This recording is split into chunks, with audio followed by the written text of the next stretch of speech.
In this video, let's look at the 4 key sales lessons when approaching a potential customer. One of the biggest mistakes salespeople make is pitching their product or service without first understanding the prospect's needs. Instead of launching into a sales pitch, take the time to listen to your prospect. Ask probing questions to uncover their challenges and goals. By demonstrating that you understand their needs, you can build trust and credibility, making it more likely that they will choose to do business with you. Pressure has no place in sales. Pushing your prospects into making a decision before they're ready can backfire and damage your relationship.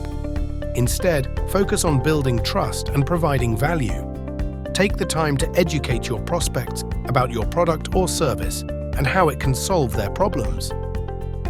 By empowering them to make an informed decision, you can create a positive buying experience that leads to long-term customer relationships. In sales, it's easy to get caught up in talking about your product or service and how great it is. However, what really matters is how your product or service can benefit your prospect.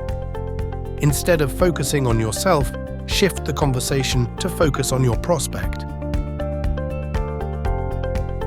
To be successful in sales, you need to be able to see things from your prospect's perspective. This means understanding their challenges, goals, and motivations. Take the time to put yourself in their shoes and imagine what it would be like to be in their situation. By empathizing with your prospect, you can better understand their needs and tailor your approach to address them. This can lead to more meaningful conversations and ultimately more successful sales.